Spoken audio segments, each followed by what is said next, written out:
নমস্কার বন্ধুরা, বং স্টাইল কিচেনে আপনাদের সকলকে আরও একবার স্বাগত জানাই। আজ আমি বানাবো লাউ দিয়ে মুগের ডাল। লাউ দিয়ে মুগের ডাল কিন্তু খুবই স্বাস্থ্যসম্মত এবং খুবই সুন্দর একটি রেসিপি। আসুন তাহলে রেসিপিটি বানানো শুরু করি।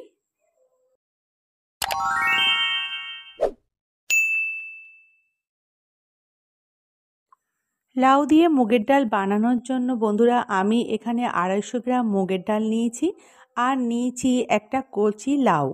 এবারে লাউটাকে আমি কেটে নেব। এখানে আমি লাউয়ের অর্ধেকটা ডুমো ডুমো করে কেটে নিয়েছি। এবার গ্যাসটা অন করে কড়াইটা চাপিয়ে দিয়েছি। এবার খালি কড়াইতে প্রথমে ডালটাকে আমি একটু ভেজে নেব। ওই জন্য ডালটাকে আমি কড়াইতে দিয়ে দিলাম এবং ফ্লেমটা মিডিয়াম রেখে ডালটাকে একটু ভাজা করে নেব। ডালটা কিন্তু এখানে বেশি লাল করব না। যখন এই রকম কালারটা একটু চেঞ্জ হয়ে যাবে তখন কিন্তু গ্যাসটা অফ করে দিয়ে ডালটা একটা বাটিতে ঢেলে নিয়েছি এবং এখানে আমি দুবার জল পাল্টে পাল্টে ডালটাকে ধুয়ে নেব। ডালটা ধোয়ার সময় কিন্তু খুব বেশিবার ধোবেন না, তাহলে ডালের যে নিজস্ব একটা গন্ধ সেটা কিন্তু চলে যাবে। তারপর গ্যাসটা অন করে কড়াইতে বেশ কিছুটা জল দিয়ে আবার বসিয়ে দিয়েছি এবং এখানে ডালটাকে জলের মধ্যে দিয়ে দিয়েছি। ডালটা যাতে তাড়াতাড়ি সিদ্ধ হয় তার জন্য এখানে আমি 1.5 চামচ লবণ দিয়ে দিলাম। যখন দেখবেন ডালের উপর দিয়ে এইরকম সাদা সাদা ফেনা মতো উৎপন্ন হয়েছে তখন এইভাবে হাতা দিয়ে কাটিয়ে কাটিয়ে সেগুলোকে ফেলে দেবেন। এইভাবে যতটা কাটানো যায় ততটা কিন্তু কাটিয়ে ফেলে দিতে হবে। তারপর ডালটাকে আমি ঢাকা দিয়ে দেব 6 থেকে 7 মিনিটের জন্য। 6 থেকে 7 মিনিট পর ঢাকনাটা খুলে দিয়ে দেখাচ্ছি ডালটা কতটা সিদ্ধ হলো। দেখুন ডালটা কিন্তু এখানে এখনও সিদ্ধ হওয়া অনেকখানি বাকি আছে।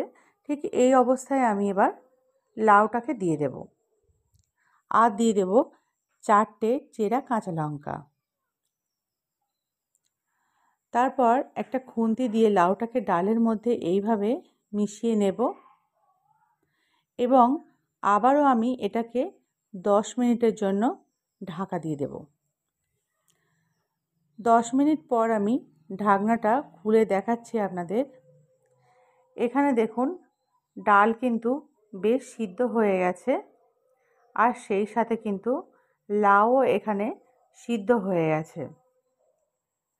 এবার অন্য একটা কড়াই চাপিয়ে কড়াইয়ের মধ্যে আমি 4 চামচ সর্ষের তেল দিয়ে দেব এবং তেলটা গরম হয়ে গেলে আমি 2টো শুকনো লঙ্কা, 2টো তেজপাতা, ছোট চামচের 1 চামচ গোটা জিরে ফোড়নের জন্য দিয়ে দেব এবং 20 সেকেন্ড মতো ফোড়নটাকে তেলের মধ্যে ভাজা করে নিয়ে এখানে আমি 1 চামচ গ্রেট করা আদা দিয়ে দেব আর দিয়ে দেব হাফ চামচের মতো জিরে গুঁড়ো দিয়ে খুব ভালোভাবে আদা জিরে গুঁড়োটাকে তেলের মধ্যে আমি কষিয়ে নিয়ে এখানে দিয়ে দেব পরিমাণ মতো হলুদ আর দিয়ে দেব 1 চামচ চিনি।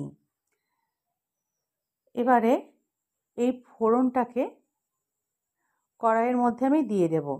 তারপরে এখানে আমি সামান্য একটু জল দিয়ে দিলাম। জলটা যখন এরকম ফুটতে শুরু করবে তখন ডালটা যে কড়াইতে আমার সিদ্ধ করা আছে সেই কড়াইয়ের মধ্যে আমি ফোড়নটা ঢেলে দেব। এবার ডালের সাথে ফোড়নটা খুব ভালোভাবে খুন্তি দিয়ে মিশিয়ে নিয়ে মিনিট 5 মতো আমি এটাকে ফুটিয়ে নেব। 5 থেকে 7 মিনিট খুব ভালোভাবে এটাকে ফুটিয়ে নেবেন। ফুটিয়ে নেওয়ার পর আপনারা কিন্তু অবশ্যই এখানে নুন মিষ্টিটা চেক করে নেবেন। দেখুন এখানে কিন্তু লাউ দিয়ে মুগের ডাল সম্পূর্ণ প্রস্তুত হয়ে গেছে। এই গরমের সময় লাউ দিয়ে মুগের ডাল বানাবেন, দেখবেন খেতে কিন্তু ভীষণই ভালো লাগবে। যদি ভালো লাগে তাহলে অবশ্যই একটা লাইক করবেন, কমেন্ট করবেন আর চ্যানেলটি সাবস্ক্রাইব করে আমার পাশে